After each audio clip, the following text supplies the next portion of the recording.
It's KEXP, live at home. I am joined by one of my favorite artists this year, the one and only Mustafa, representing Regent Park, Toronto. How you doing, brother? I'm doing great, brother. How are you? I'm good, man. Thank you so much for the performance today. We're gonna get into the performance right now, as a matter of fact, and we'll come back after the clips play and have a longer conversation. Is there anything you want to say to introduce this show? Yeah, my name's Mustafa. I'm from Regent Park, Toronto, and yeah, these are folk songs on love and mourning. Yeah. Say that. Mustafa, KEXP, live at home. One, two, three, four.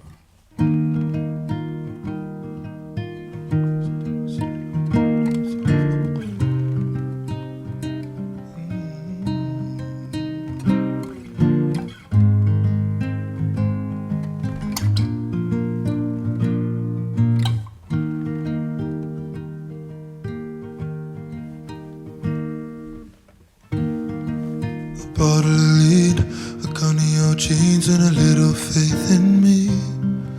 A plane in the sky, the only starlight on this never-ending street. The cameras in cups, we could have been stars on our mother's news screens. On our mother's news screens, yeah. All of these tribes and all of these street signs, none of them will be yours or mine, but I'll be your empire. Just stay alive, stay alive, stay alive.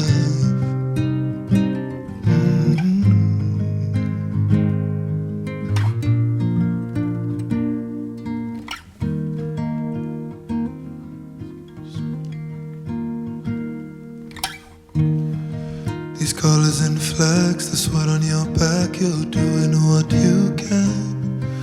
Pride in your hand, a price on your head, you can never let them win.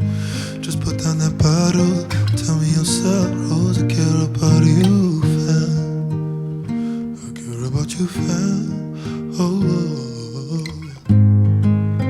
All of these tribes and all of these street signs, none of them will be yours or mine, but I'll be your empire. Just stay alive, stay alive, stay alive.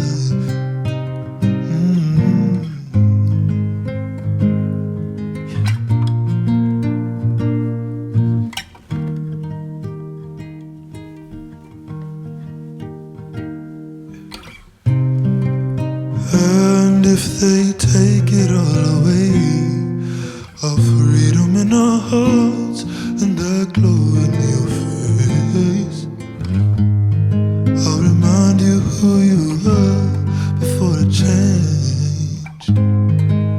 And all of these tribes and all of these street signs, none of them will be yours or mine, but I'll be your empire. Just stay alive, stay alive, stay alive, stay alive, stay alive.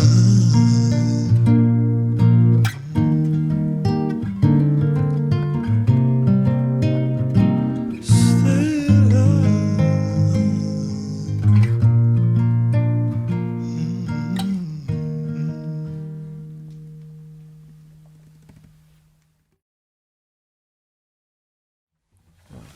Two, three.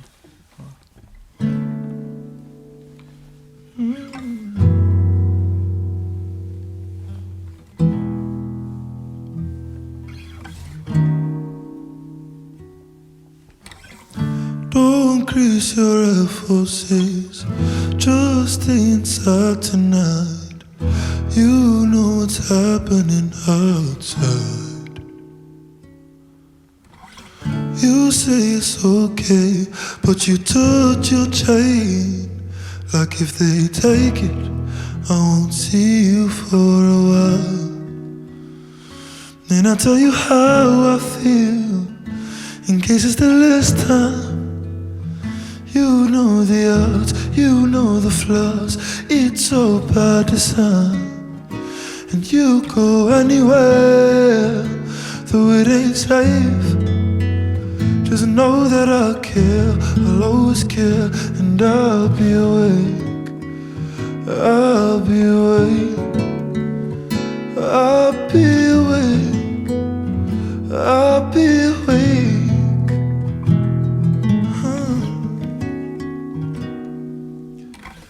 And all these intersections where we've been kept and left in, I wonder why God keeps us alive. To what are we even destined?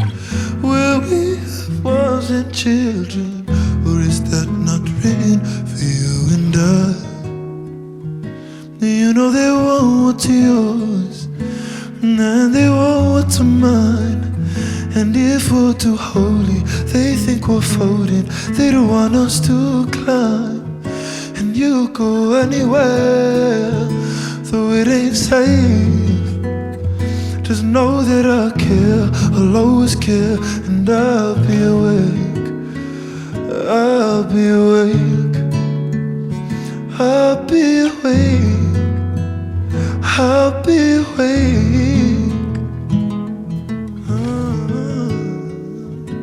I'll be awake, I'll be awake,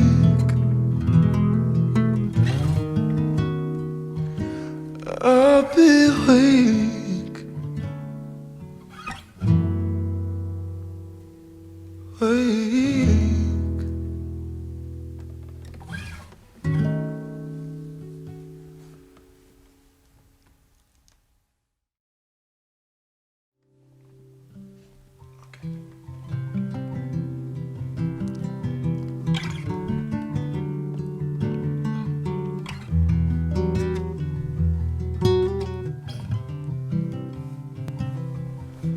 Early,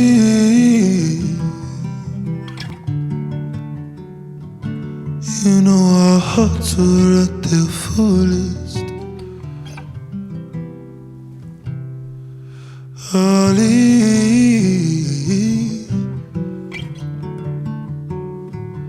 there were no words to stop the bullets. Concrete dreams I could never leave. When I go back to when we were 13 and 15 and 17, 4 nights with the coldest breeze, not that we hoped to be when we smiled with all our teeth. Early,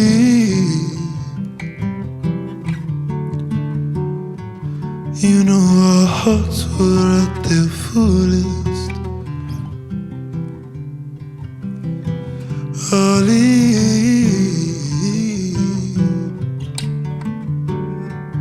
there were no words to stop the bullets.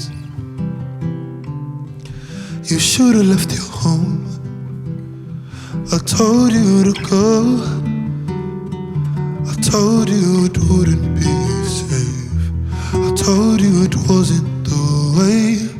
You should have left your home. I told you to go.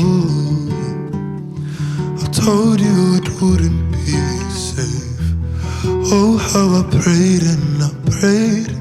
And since the angel was at your door, I can't walk by anymore. You slipped through my arms,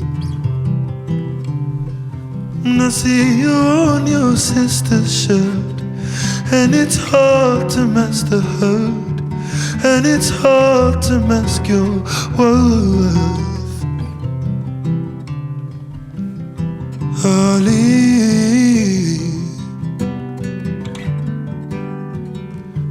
you know our hearts were at their fullest. Early,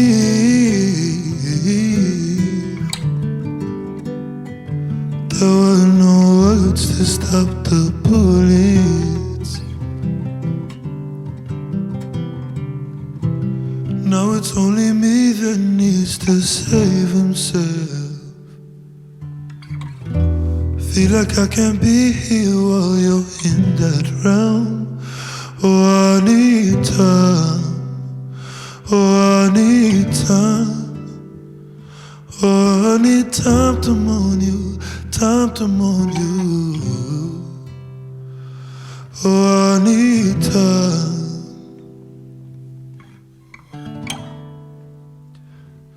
Need time to mourn you. Need time to mourn you.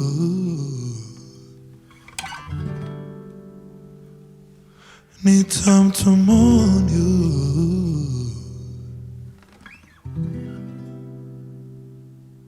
Need time to mourn you. Need time to mourn you.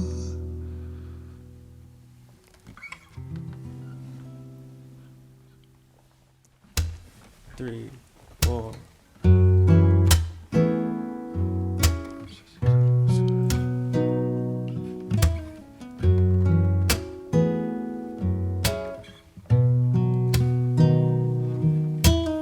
If she runs her fingers through my past, she may lose the softness in her hands. Maybe I can still make it come back. The oak tree, my old TV, the friend who passed. I miss when the night was made for rest, when my heart was more than glass. I miss the days I was warm. I miss not knowing I was poor. Please come back. Please come back. Please come back. At least in my dreams. At least in my dreams. At least in my dreams. At least in my dreams.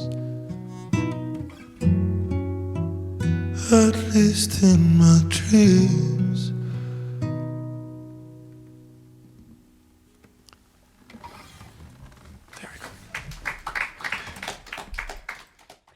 Man, beautiful, beautiful performance, brother. Thank you so much. How does it feel having the album out now? I know it's been a long time coming because this is our second conversation. The first one was 6 months ago, and I know the album was done at that point. So how's it Mhm. feeling? Well, for one, it's like, kind of tussling with like whether, you know what I mean, you're just embracing the fact that people like, see this as an album, and then maybe you see it as like a project and you're maybe not defining what it is, but like you also don't want to call it an EP because it's like it carries the lives of so many people, and it's like, and maybe like maybe the, maybe the term EP can be reductive, I'm not entirely sure, but it's just like, again, like it's just like a plethora of like, feelings. It's a roller coaster, and like just I haven't had yet an opportunity to take space and take distance from it, but like I hope in the next few days that I get an opportunity to do that and just like have like a few months to myself to reflect on this release. Yeah. How long were you working on this album before it, or this project, I should say, before? Yeah, no, it's all good. Yeah, the thing is I've been contemplating this record for quite some time. You know, I knew that I wanted to take this step forward, probably since 2018, 2017, 2018. And then I think 2019 was when I actually began the record, where I just took like the necessary step, and and honestly just was like decided to be courageous in my endeavor, and completely isolate myself and be writing these songs. Because before I was just they were kind of half-hearted efforts where I was like writing songs for other people, engaging with different creative projects, and then also writing these songs. And I realized that the only way for me to complete this record is to fully immerse myself into like the in the process of making a record, especially with what I was contending with.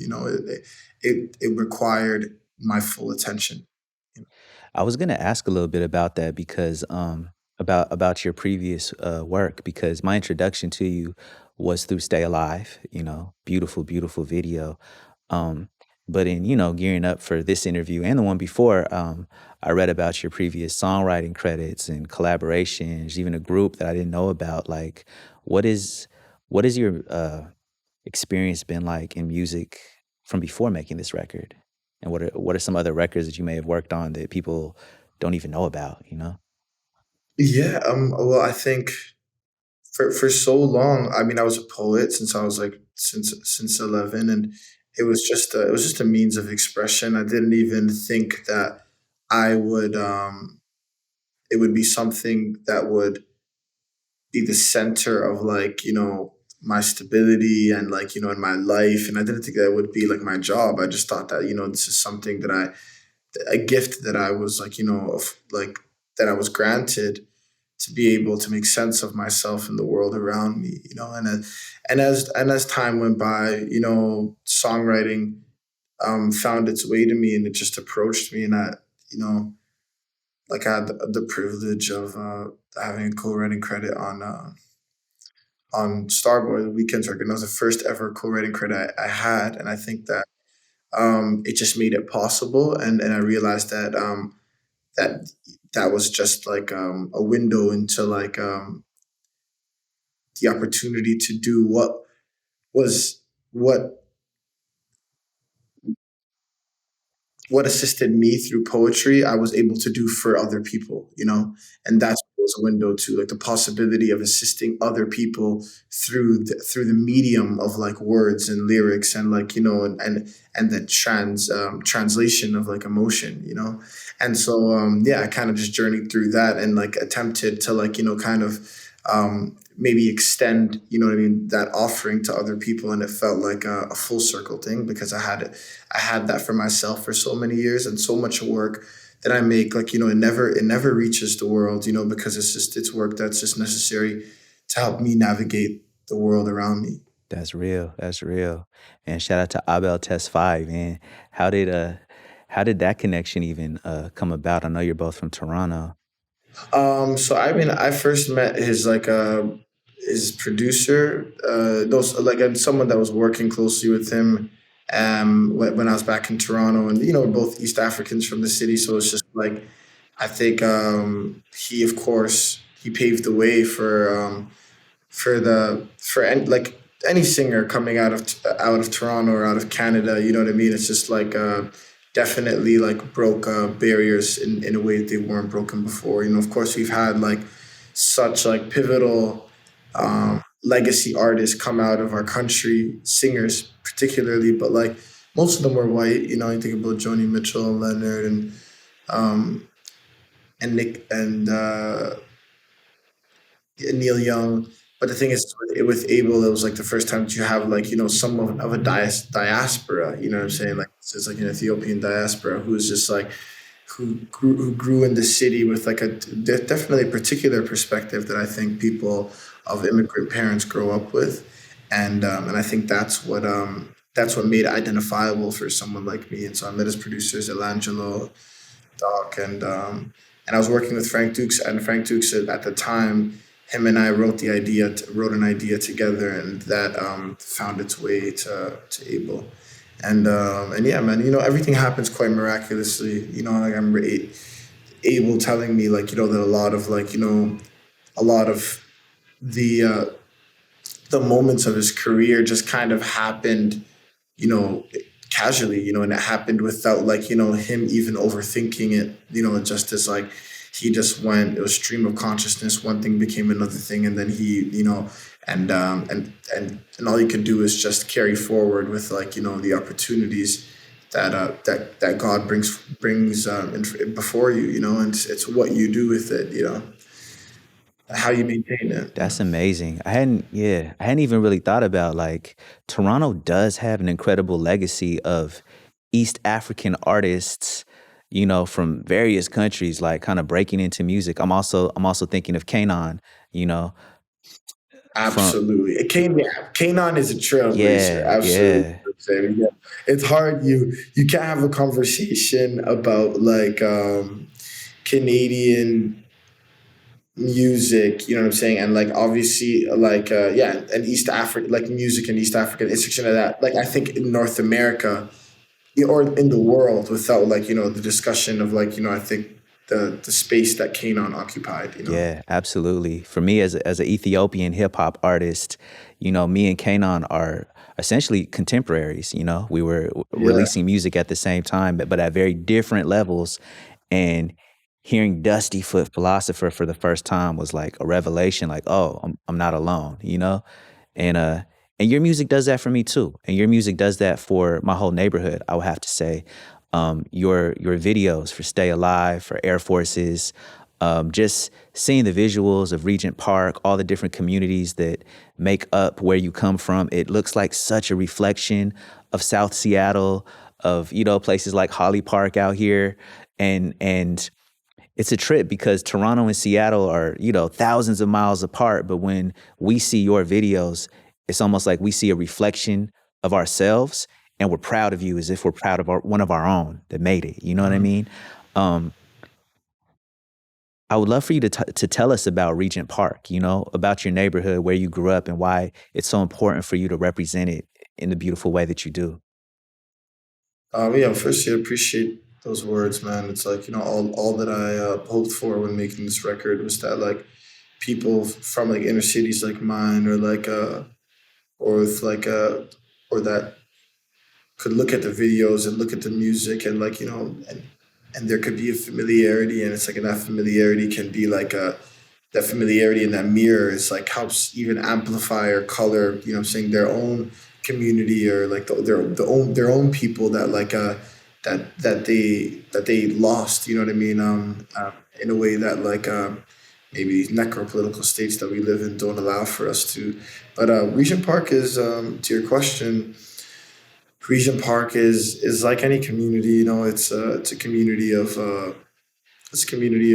love. It's like, it's a tribe. Like, everyone uh, looks looks after each other. And it's like, and you have to, and it's also because, like, the love is always tried. And there's always, like, there, like, I think that for some people, especially when you're, like, kind of living in poverty, or you're living in, like, in a community where there's, like, where violence is prevalent, it's like the tribulations that your love goes through, and also, like, the way in which your love is, like, put to the test is not conventional. It's like, this is not, it's been normalized in communities like ours, but truthfully, no one, outside of situations or circumstances like that, ever have to question what that love is, or the validity of that love, or, like, or when someone shares the term unconditional love, it's like, we don't even get to,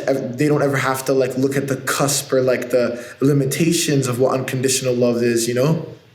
But in a community like Regent Park, it's like that love, is constantly tried and assessed and put to trial.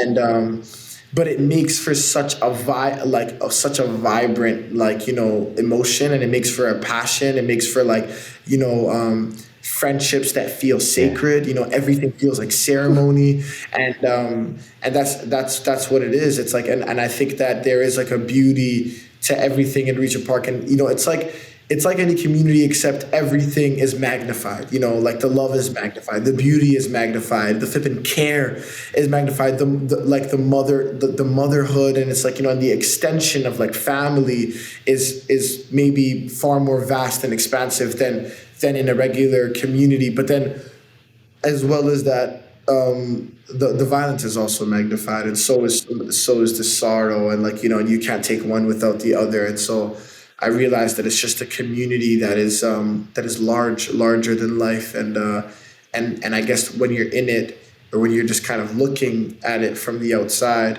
it's hard to get the full scope of what that is. And but I think that journeying through Regent Park in my entire life, that's that's my takeaway. You know what I'm saying? That it's like I got to experience so much of life in its fullness, that now, like, I'm just searching for nuance.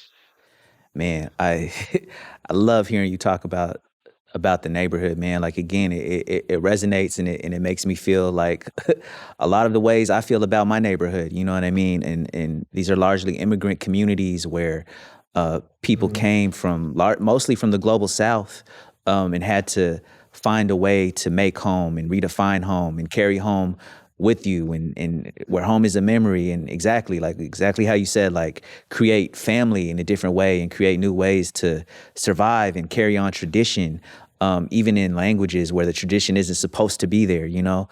I wanted to Mhm. ask you a bit about your family, because I heard that you come from a family of artists, you know, and in the Sudan. How has both of those like shaped your walk and your craft, both being from Sudan and from a family of artists? Um, it definitely shaped it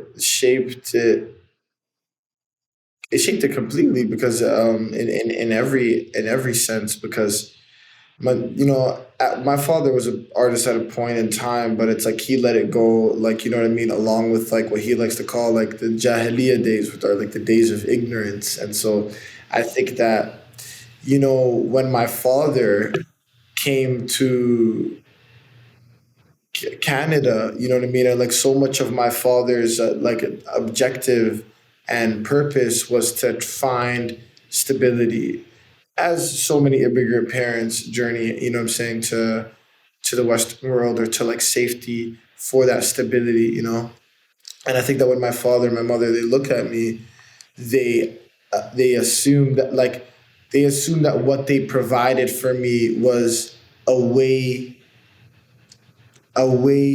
forward, um, to find that financial stability, that find that financial freedom.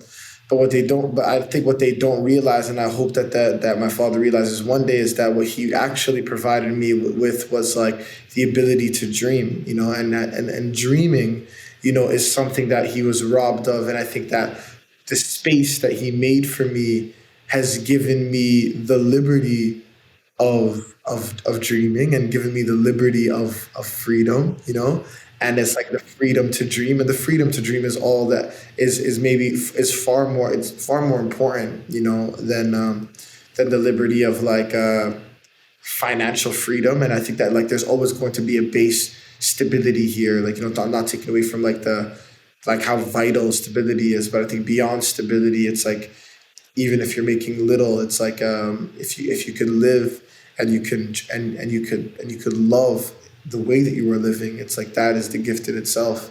And I think that, truthfully, it's just like, so if you're asking about like the way that it shaped it was the fact that my father had to make sacrifices, you know what I mean, to some of his endeavors in order to like make way for my ability to dream. It made me, in turn, take that dream, with in an incredibly sacred way. You know what I mean? Understanding that, like, people have, like, sacrificed, like, like that there's an entire lineage of people that were not afforded this opportunity. And now it's like, I think that I'm the first one that gets to arrive at the intersection of a reality and of an aspiration and of a dream. And like, and hopefully that paves the way for the people after me. So. Absolutely, man.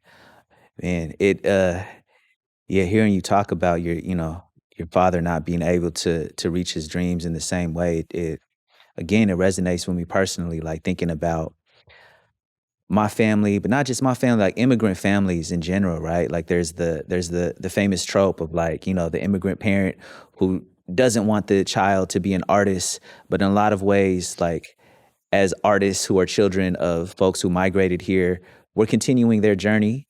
And there is a trauma that is often not spoken about that comes with dislocation, that comes with having to leave the Mhm. place you are. In a lot of ways, like, so in my family, like I was the first to make music as a career by far. Now I have like over 30 first cousins. Music is the most shared profession in my family. We now Wow. have a musical family, and it's like everyone does it in their own lane. It's like different genres of music, even in different countries. But it took me a while to wonder, like, are they just following me? No. We're all trying to heal our parents' trauma. You know what I mean?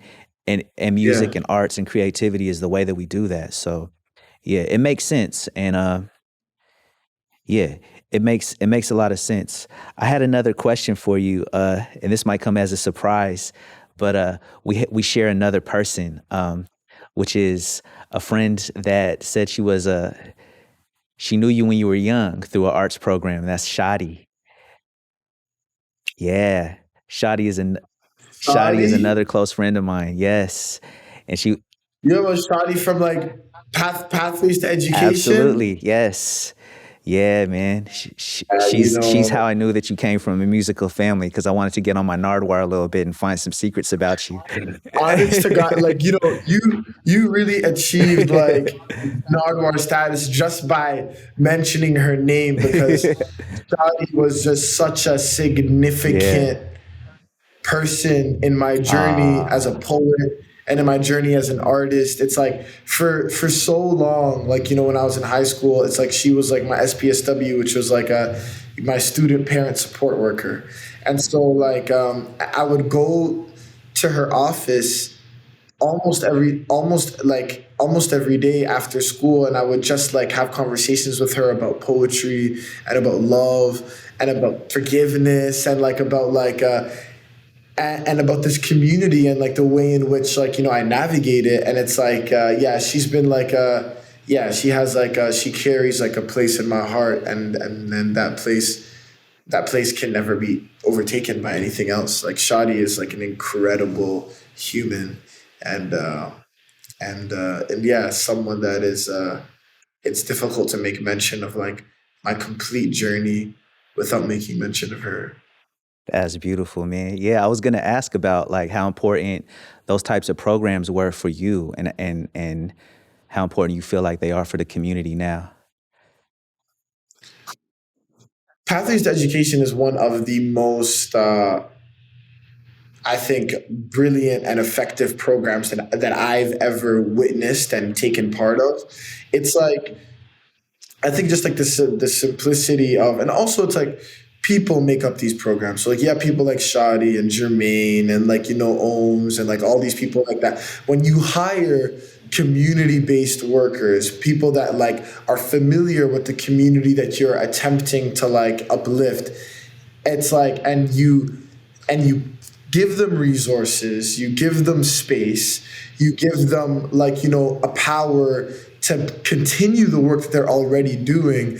It's like its success is inevitable, and it's like, and I think that that's what that program was. It's like I watched all of like the leaders and the elders of my community who have been guides and support workers for so long. I've watched like their positions be like kind of officiated and solidified. I've watched them be given space and be given resources to continue to help us. So like bus tickets to get to school and conversations and mentorship opportunities and like and events and doors that opened.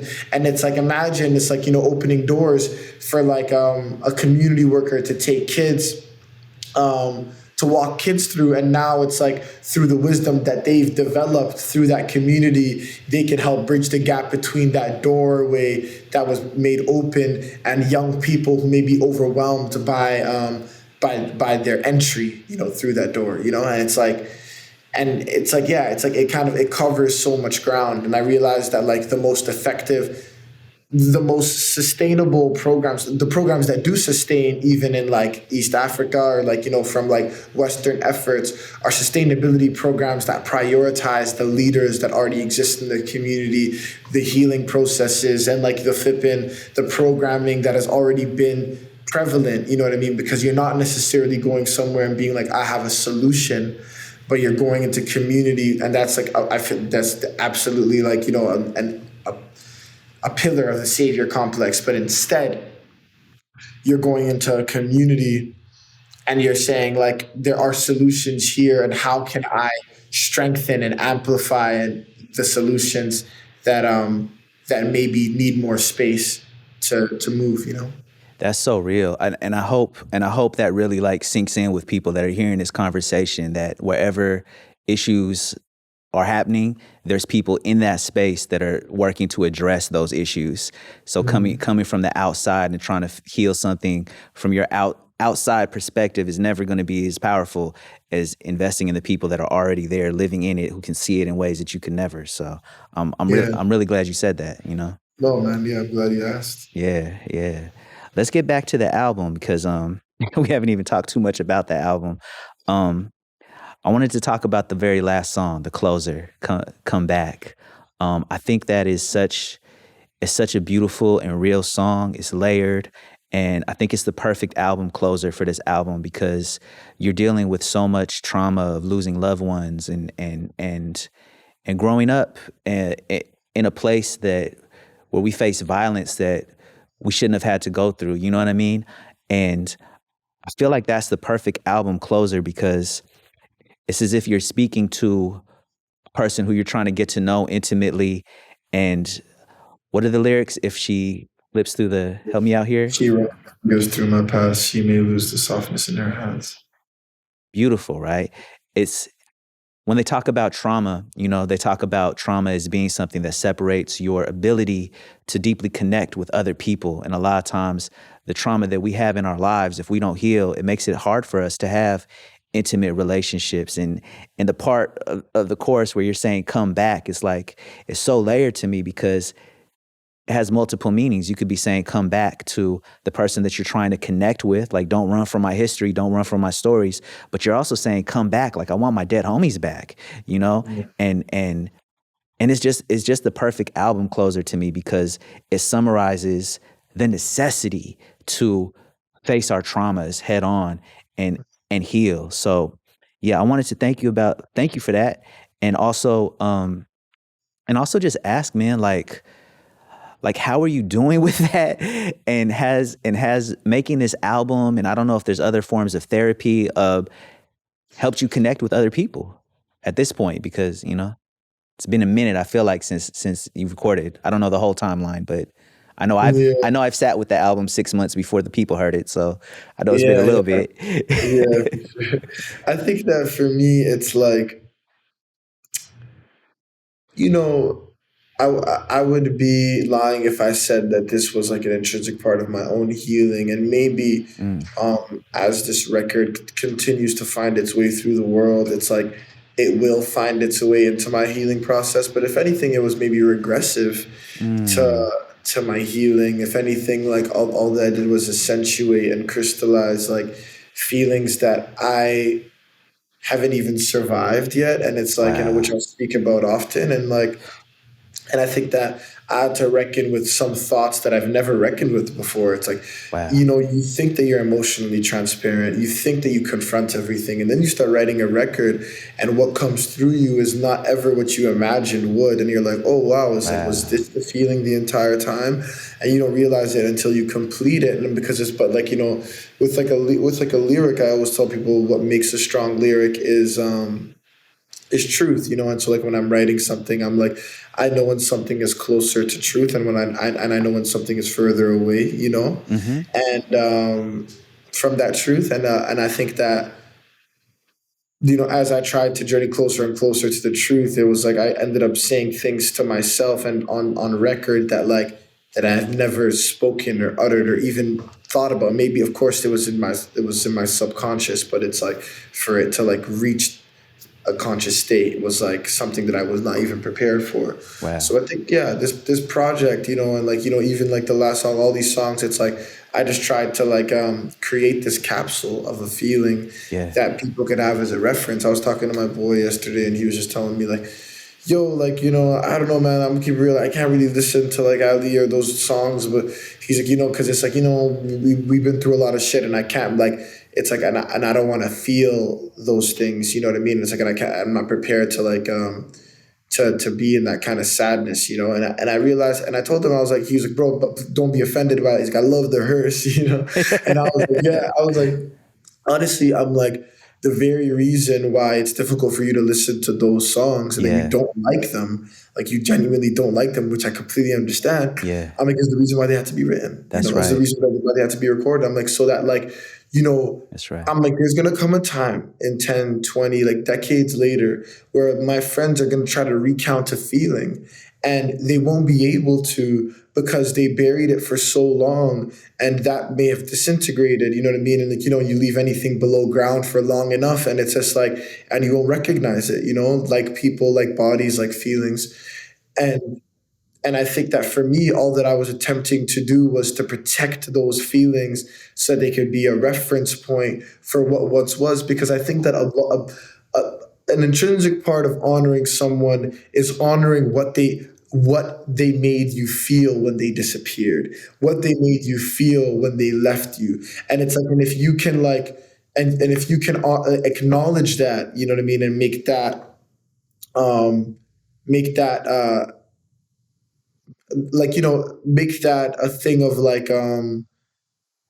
uh like just like preserve that. If you could preserve that for yourself, then preserving that is like is just like is a way to preserve them, because it's like a large part of like what happens when someone leaves is like what we do with the void. And it's like, and that void is not always celebration. That void is also sadness. That void is sorrow. That void is confusion. And all of those things have to be made, uh, all of those things have to be made like kind of possible and made like, and made breathable, by way of like how we discuss it and how we have conversations around it and how we remember it, and it's like, and I think that that's what this record is about, this record is about that. And in it being that it's a record about love, because it's a record about that, it's a record about love. But it's like, had I just like, negated that, it's like, I don't know how loving that record would have actually been. Yeah. Oh, I got that. It was an album about love from the very first song. Like, uh, a deep one too, yeah.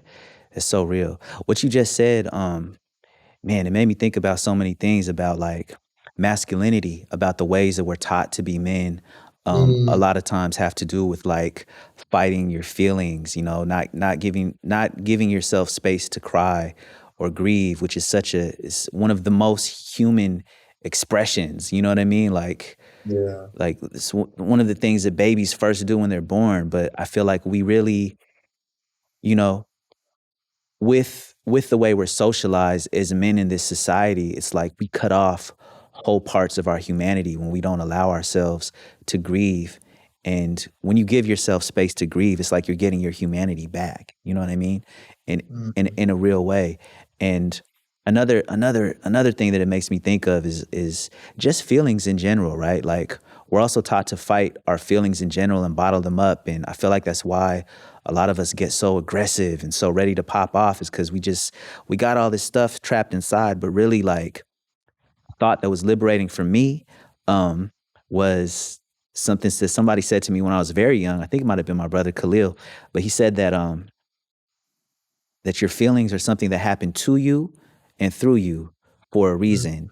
Mhm. It's not even on you to fight. The only thing that you have control over is what you do with those feelings, but you have to allow them to move through you. You have to allow yourself to feel them and then you can decide what to do with it after that. So yeah, you just brought all that up for me. So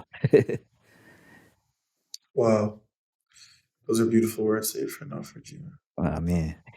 I wanted to ask you about inner city folk music because that's how you defined your music even at the start of this interview. What does that mean for you?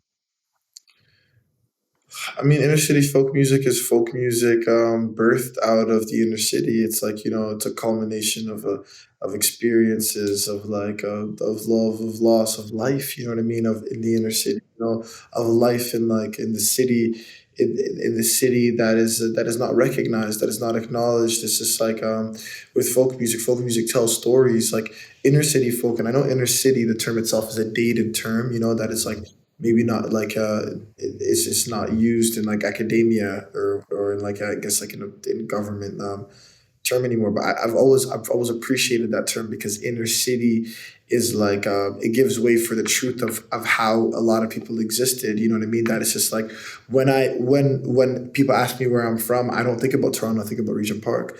It's like when people talk about returning to Toronto, I don't think about returning to Toronto. I think about returning to Regent Park because that is my Toronto. That's a Toronto that has not been recognized that by the city outside of it, and it's also like a Toronto that has had a difficult time integrating. And it's like when you talk about like being East African or being West African or being like, even Eastern European or Arab, it's just like, and being in a community like that, it's like you already have a difficult time integrating by way of like, cultural barriers and like, just like, just embed, like, just like weaving yourself into the cultural fabric of a country. But being from a hood, you know what I mean? It's like, it makes that all the more difficult, you know what I mean? And I think that people, they love that separation, they love to offer themselves like, like a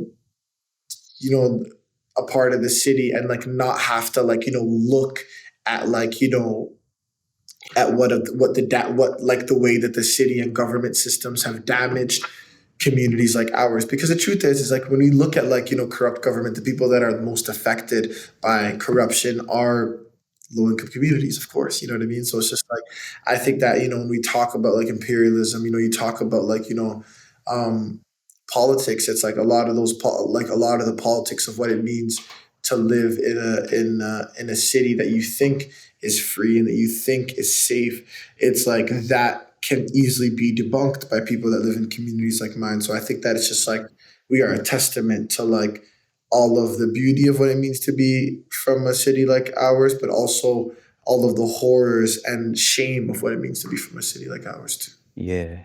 But then there's the folk music part of it, which is a genre that you don't see celebrated as much in our neighborhoods. Where does the folk music come in for you? I know your inspirations are very varied too. So It's funny because it's like people feel so obligated to, how do I say this? Like people feel also obligated to like, like or they make the assumption that I chose folk music because it was like to I read someone say like he's trying to like avoid like the obvious trope of like what I mean of like hip hop music and I'm like but it's just like I find that to be a little cheap, like a cheap assessment and a cheap critique of what I'm doing, because it's like it wasn't an effort to do that. You know what I mean? It's like that is actually the music that came most natural to me. It's like Sudanese folk music is like what my parents grew up on. It's like the parallels of that with poetry that I found when I was 11, 12, spoken word poetry. That's Black culture. That's inner city culture. It's like, and I think that when I found spoken word poetry, the most natural, I think, like, development and like, transition for kind of the softness of the poetry that I was writing at the time to music would be folk music, because it's like you have Leonard Cohen, who was also a poet by trade, and also Joni Mitchell, who was the same. And I think that for me, it was basically like poetry being stretched and like, and colored through melody. And so it's like that's why it came to me. It was nothing else. And it was difficult in the beginning because I didn't have a reference point for what it is that I wanted to make. I was afraid that nobody in my community was going to listen to it. But thank God, like, I took it upon myself to create it, you know what I mean? Because it's like because now it's like now I think that I've developed a language for myself and hopefully a language for people around me. Yeah, absolutely. I love that that you pointed to where the music comes from and why it's natural. I'm so glad you said it because a lot of times those labels and those assumptions of what music from a neighborhood should sound like don't come from the community. They come from outside sources, they come from mainstream media. A lot of times they come from a very racist idea of how narrow our humanity is. You know what I mean? And I think of that as something that often that is like an attack on our communities, that our humanity is only allowed to have these few notes that fit other people's story about us. You know what I mean? So I'm so glad you spoke to that, you know? Man, I appreciate that, man. I'm just like, yeah, yeah. I mean, yeah, you hit the nail on the head too. Yeah, it's real, man. I wanted to ask you about a statement you recently made that I was very proud of you for, um, Mm, which is you made a statement on Instagram in support of Palestine, um, mm. and I was wondering if you could speak on that, man, because it's just so crucial. Um, yeah, like I think that at the end of the day, the Palestinian plight is the plight of our time, and it's like it is, I think, a microcosm for, you know what I mean, and like a stark look at what imperialism looks like, you know what I mean? What, like, major governments funding rebel projects looks like, you know what I mean? It's like, and it's also like a stark look at our own humanity, and what that humanity looks like. It's like so many times you see throughout the course of history that, like, there have been like brazen justifications for like the most horrifying events, and it's like, and it's not until those those atrocities ran their course that we look back and we realize that we were not on like the side of history that we imagined to be on. And of course, like, if you're silent, you're complicit. It's like, I went to Palestine. It's like, I'm not like, I've been like, going to protests for Palestine since I was 12 years old. And it's like, there's all these mentions of like, these like liberation leaders, ones that we look to and that we center in our culture and in our conversation, and in our ethics and in our politics, that we don't consider when we talk about Palestine. We don't talk about Nelson Mandela being in support of Palestine. We don't talk about Malcolm X being in support of Palestine. We don't talk about Muhammad Ali or Gandhi or anyone of like, I'm saying, any of these leaders being in support of Palestine, you know what I mean? It's like, and I think that, it's so important to consider that. And it's like, and it makes me realize that a lot of times we can be incredibly selective about the kind of politics that we choose to engage with. And we wait until there is no contention. But the truth of the matter is, it's like with anything, you know what I mean? And especially when there is contention around human rights, Yeah, that's when people should be speaking, exactly. It's like, at the end of the day, I even realized that Black Lives Matter, it reached a point where it was like, it was unanimous. Like people, Yeah. it's like saying Black Lives Matter, it offended no one at a point in time. It's like, that's why it's just like, you have every state in America, you know what I mean, rallying for Black lives. They're not rallying for Black lives. They're rallying because they are tired of a rigorous police state. So there's a lot of people, white people in the middle of America, who you would imagine are fighting for like the liberation of Black people, but they're also just fighting for the liberation of what it means to fight against like, an inherently like, violent police state that, if like, I'm saying, of course, like makes Black communities most vulnerable, but ultimately makes everyone vulnerable, And I think that it's just like, and of course there are other conversations around abolition, you know what I mean, that like that maybe cause some contention that people shy away from. And I think that like I was just thinking about those movements. I think that a lot of the Palestinian liberation movements have like borrowed from like, from Black liberation movements, you know what I mean? And it's like, and the ways in which like they have been effective, and it's been beautiful to watch some of those movements, like, kind of carry forward, and some of those tools and resources that made our plight be effective for Palestinian people as well. But it's like, yeah, it's clear as day. You know what I mean? It's like people are being evicted from their homes. I watched settlers, you know what I mean, on Palestinian land. It's like you see what is written in, like, Israeli law, like, you know what I mean, that strips Palestinians of their identity and of their rights and of their freedom and of their prospect of growth, and grants people who have birthright more opportunities and more privileges than people that have been there for decades, the people that have been there for, like, for since the beginning, and it's like, and when you think about that, it's just like kind of like a stark reminder of what apartheid looks like, and also what colonialism looks like, and I just hope that, like, the narrative continues to shift, because I think that it's slowly shifting, and that it's not overtaken and distracted. I think often about Toni Morrison, who says, like, the greatest, like, tact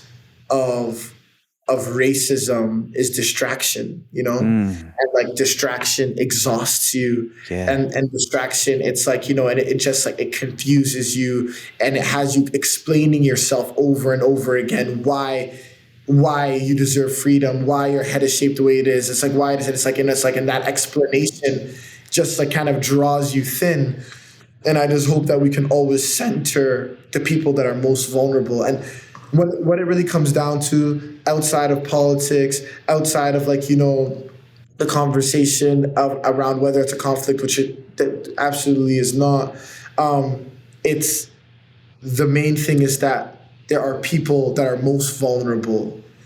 You know what I mean? There are people that don't have the resources, that are just resisting, you know what I mean, an overtaking of their land and of their people and of their identity. And in my mind, and I think what should be natural to everyone's empathy, is that they always center the people that are most vulnerable, And it's like, and not obviously centering governments that are, like, have the most funded military in the entire world, you know what I mean? And centering, like, you know what I mean? It's like, yeah, like, government systems that have, like, broken more United Nations, like, human rights laws than any other country in the world. It's like, the facts are so clear. And I think that I'm witnessing maybe what has happened in the past with groups like the Black Panthers. It's like that was a terrorist organization, And it's like, and they gave us free breakfast and clinics, and they were terrorists. Yeah, it's like, exactly. And it's like, so it's just like, for a lot of the people, right, it's like, when you look back at them, we don't look at them. It's like, people forget that Malcolm X was assassinated. Like, Martin Luther King was assassinated. Right. People had that, like, a deep level of hate, you know what I mean? Mm-hmm. And that hate was so extensive and so rich, you know what I mean, that it's like that it led people to risk their lives to take them off this earth, and it's like, and of course they remain still, but it's like, to literally, like, to inflict that level of violence, it's like people, they don't remember those things, they don't remember the fact that, like, for a lot of the people that we love and that we adore, it's like they were deemed terrorists and, like, an alien and not ethical at all. But it's like, it's funny what time does, it's funny what time does to people. It's funny what time does to movements. It's funny what time does to music, Yeah, absolutely, man.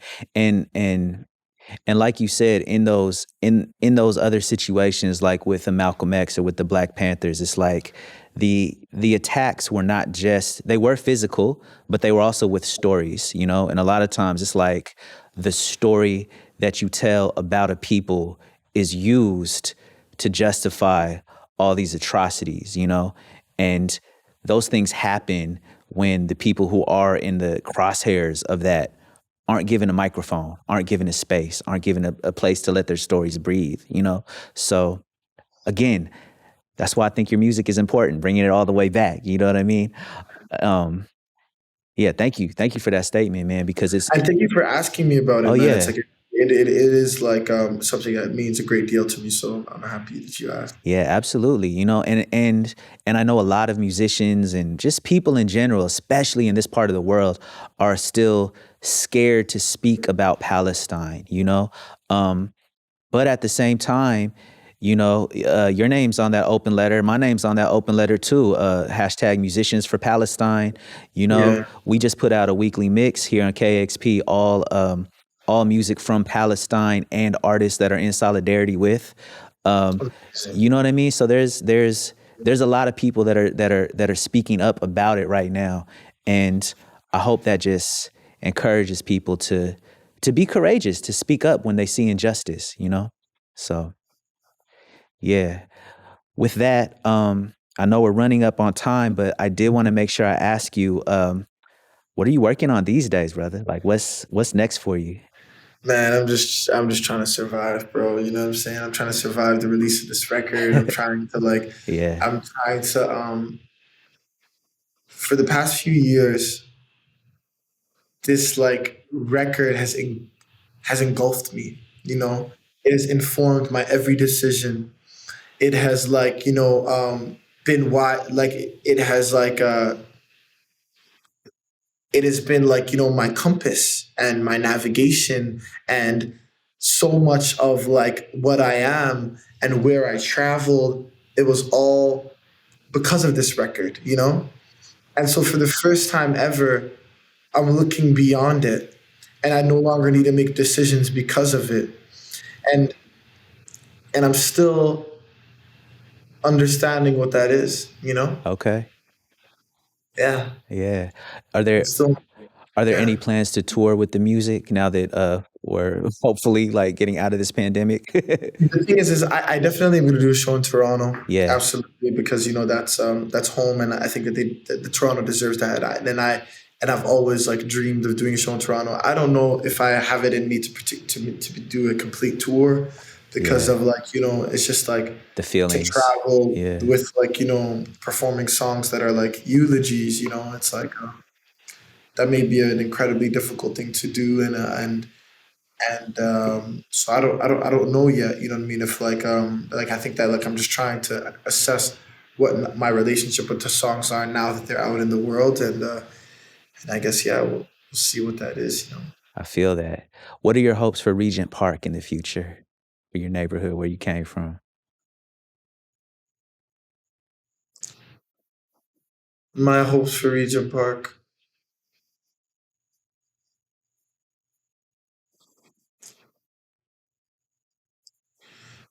My hope is that Regent Park, like the people of Regent Park continue to grow, that they don't feel married to the community, and to like, and to what we lost of the community, the buildings, like, the parks, the people, and the peace that we lost as well. You know what I mean? That like that they take their experiences and like that flame, like all of like the good of what like that tension can provide for somebody, and like and and I hope that like that resilience can carry forward for all of their dreams and all of their aspirations.